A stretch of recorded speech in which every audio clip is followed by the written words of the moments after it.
നിങ്ങളുടെ ഇഷ്ട പരമ്പരകൾ എക്സ്ക്ലൂസീവായി സൺ നെക്സ്റ്റ് ആപ്പിലൂടെ തികച്ചും ഫ്രീ ആയി ഇപ്പോഴേ ആപ്പ് ഡൗൺലോഡ് ചെയ്യൂ. നിരഞ്ജൻ സാർ ദേവിക അന്വേഷിക്കുന്നുണ്ട്. നിരഞ്ജൻ ഡോക്ടറോ? എന്താ സിസ്റ്റർ? അതൊന്നും എനിക്കറിയില്ല. സാർ കൺസൾട്ടിംഗ് റൂമിലുണ്ട്. തന്നോട് അങ്ങോട്ട് ചെല്ലാൻ പറഞ്ഞു. അപ്പൊ ശരി.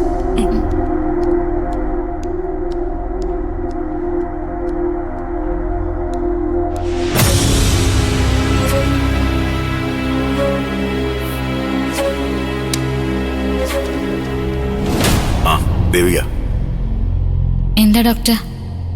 എന്തിനാ വിളിപ്പിച്ചത്? പണം അടച്ചു അല്ലേ? എപ്പോഴായാലും അത് അടക്കേണ്ടതല്ലേ ഡോക്ടർ? എന്നാലും ഞാനാണ് സുധിയെ ഇങ്ങോട്ട് കൊണ്ടുവന്നത്. സുധിയുടെ ട്രീറ്റ്മെന്റ് എന്റെ കടമയായിരുന്നു. ഡോക്ടർ ഒരുപാട് നന്മയുള്ള മനുഷ്യന്. ഈ അവസ്ഥയിലെങ്കിലും സുധേട്ടൻ ഇപ്പൊ ജീവിച്ചിരിക്കുന്നതിന് കാരണം ഡോക്ടർ ഒറ്റൊരാളാ. അതിന് ഞങ്ങള് എങ്ങനെ നന്ദി പറയും ഡോക്ടർ? സത്യത്തില് തെറ്റ് സംഭവിച്ചത് ഞങ്ങളുടെ ഭാഗത്ത്. വേറെ ഏത് പ്രൈവറ്റ് ഹോസ്പിറ്റലായിരുന്നെങ്കിലും ആദ്യം തന്നെ ഒരു പണം അടപ്പിച്ചേനെ. 10 ലക്ഷത്തിലേറെ രൂപ എന്നൊക്കെ പറഞ്ഞാ അതൊരു ചെറിയ തുകയല്ലല്ലോ.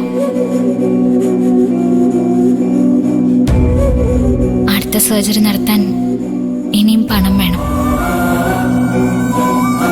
അതെല്ലാം ഡോക്ടർക്കൊരു ബാധ്യതയായിട്ട് മാറുന്നത് ശരിയല്ല.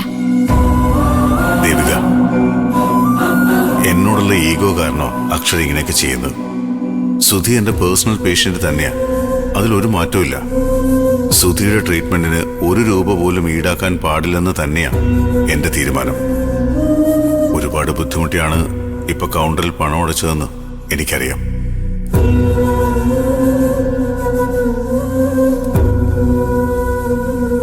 ദേവി, ഇത് വാങ്ങണം. എന്താ ഡോക്ടർ ഇത്? കൗണ്ടറിൽ ഇപ്പൊ അടച്ച പണോ, അത് ഞാൻ തിരിച്ചു തരിക, അത്രേ ഉള്ളൂ. വേറൊന്നും വിചാരിക്കരുത്, ഇല്ലെങ്കിൽ എനിക്കൊരു മനസമാധാനം കിട്ടില്ല. ഡോക്ടർ ഇത്രയ്ക്ക് പാവാണെന്ന് ഞാൻ കരുതിയില്ല. ഏയ്, ദയവ് ചെയ്ത് ഇത് വാങ്ങാൻ എന്നെ നിർബന്ധിക്കരുത്. എന്റെ സുധേട്ടന് നല്ല ചികിത്സ കിട്ടിയാൽ മതി. ജീവനോടെ എനിക്കൊന്ന് തിരിച്ചു തന്നാ മതി. എത്ര പണം വേണമെങ്കിലും ഞാൻ അടയ്ക്കാം. ഡോക്ടർ ഞങ്ങളോട് ഒരുപാട് കരുണ കാണിച്ചു. അതിനേക്കാളും കൂടുതൽ ഞങ്ങൾക്ക് എന്ത് വേണം ഡോക്ടർ? ഞാൻ ഈ പണം വാങ്ങില്ലെന്ന് കരുതി ഡോക്ടർ ഒന്നുകൊണ്ട് വിഷമിക്കണ്ട കേട്ടോ. മറ്റേതെങ്കിലും ഒരു പേഷ്യന്റ് ചികിത്സയ്ക്ക് ഈ പണം ഉപയോഗിച്ചാൽ മതി. പ്ലീസ്, ഇത് വാങ്ങണം. അത് മാത്രമല്ല, ഇനി സുധിക്ക് വേണ്ടി 1 രൂപ പോലും ഇവിടെ അടയ്ക്കരുത്. എല്ലാം ഞങ്ങൾ നോക്കിക്കോളാം. വേണ്ട ഡോക്ടർ, സുധിയേട്ടന്റെ ചികിത്സയ്ക്കുള്ള പണം കണ്ടെത്തേണ്ടത് എന്റെ മാത്രം കടമയാ. ഡോക്ടറുടെ കരുതലും സ്നേഹവും മാത്രം മതി. എന്റെ സുധിയേട്ടൻ എനിക്ക് തിരിച്ചു കിട്ടും, എനിക്ക് ഉറപ്പാ. അത് മതി ഡോക്ടർ, അത് മതി. ഇനിയും എന്നെ നിർബന്ധിക്കരുത് പ്ലീസ്.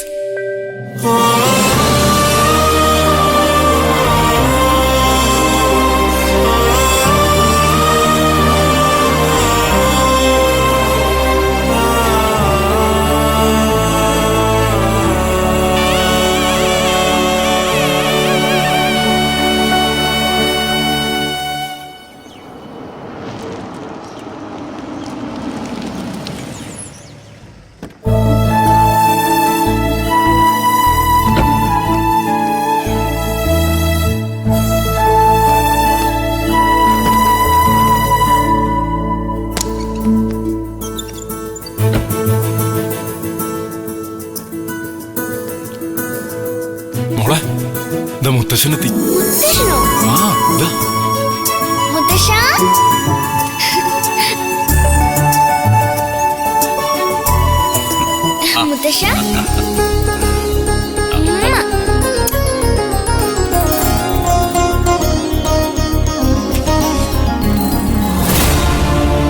അല്ല, അക്ഷരയുടെ ഏട്ടനെ കൊണ്ടുവരാൻ അവൾ ഹോസ്പിറ്റലിലേക്ക് വന്നിട്ടുണ്ടല്ലോ. ചിലപ്പോ വല്ല ബ്ലോക്കിലും പെട്ട് കാണും. ആ സാറിന് കുടിക്കാൻ ചായ എടുക്കട്ടെ?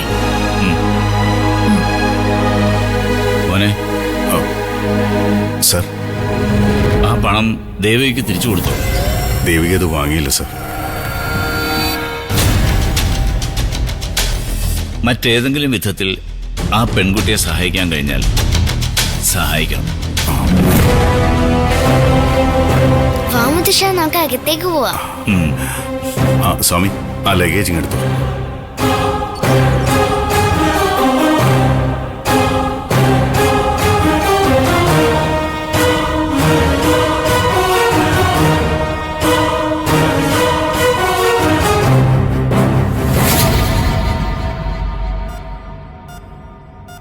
സത്യമാ സാറ് ഞാൻ പറഞ്ഞത്. പണത്തിന് വേണ്ടി ദേവിക നെട്ടോട്ട് ഓടിക്കൊണ്ടിരിക്കുക. ഉള്ള സ്വർണ്ണം എല്ലാം വിറ്റു.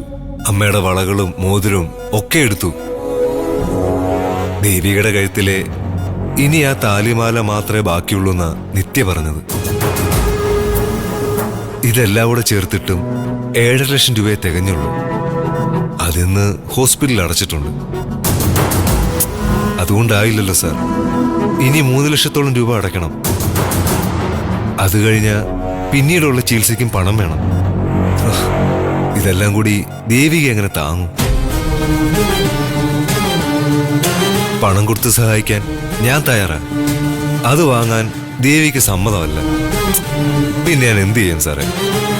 സുധി സാറിന്റെ അച്ഛനോടും അമ്മയോടും ഞാൻ സംസാരിച്ചു. ദേവിക സമ്മതിക്കാതെ അവരെന്റെ കയ്യിൽ നിന്ന് പണം വാങ്ങില്ല. അയ്യോ, സാറ് വിഷമിക്കല്ലേ. സാറൊന്ന് അറിഞ്ഞിരിക്കാൻ വേണ്ടി പറഞ്ഞതേ ഉള്ളൂ. സാരമില്ല സാറേ, ഞാനിവിടെ തന്നെ ഉണ്ടല്ലോ. ദേവികയെ കൊണ്ട് പണം ഉണ്ടാക്കാൻ പറ്റാതെ വന്നാ അപ്പോ ഞാൻ സഹായിക്കും. ക്യാഷിനെ റെഡിയാക്കി വെച്ചിട്ടുണ്ട്.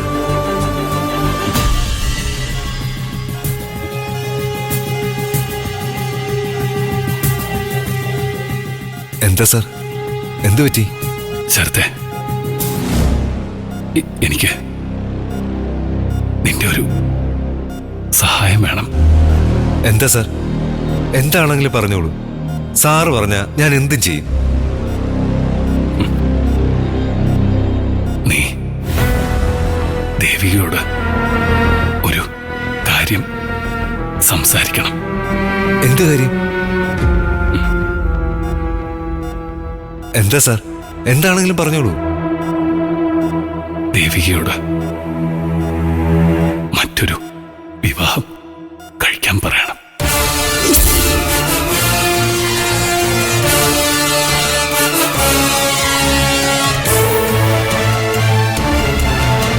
സാർ, അവളെ ഇനിയും ഇങ്ങനെ കഷ്ടപ്പെടുത്താൻ വയ്യ ശരത്. എന്നെ ഉപേക്ഷിച്ചാലേ അവൾക്ക് മറ്റൊരു ജീവിതം കിട്ടും.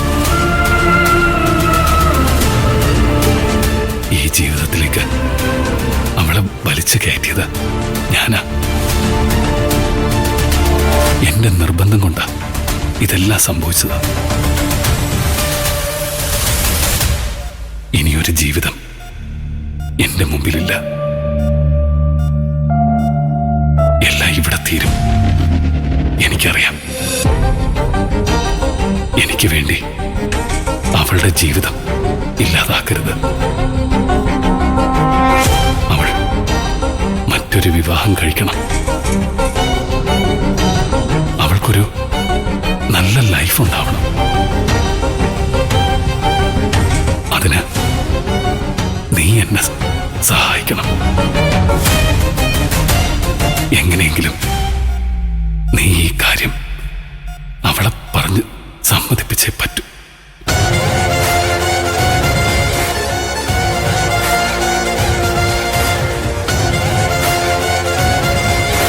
സാർ എന്തൊക്കെയാ പറയുന്നത്?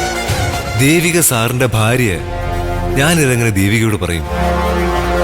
എനിക്ക് സാറിന്റെ അവസ്ഥ കാണാൻ വയ്യ സാർ. ദേവിക സ്വയം ജീവൻ നശിപ്പിക്കുകയാണ്. അത് സത്യമാണ്. സാറിനെ വിട്ട് ദേവിക ഈ ജന്മം ഒരിടത്തും പോകുമെന്ന് എനിക്ക് തോന്നുന്നു. പിന്നെ സാറിന് നിർബന്ധമാണെങ്കിൽ ഞാൻ ദേവിയോട് ഈ കാര്യം സംസാരിക്കും. സാറിന്റെ ദേവിക്ക് വേണ്ടി എന്നെ കഴിയുന്ന എല്ലാം ഞാൻ ചെയ്യാം. ഞാൻ സാറിന് വാക്ക് തരാം.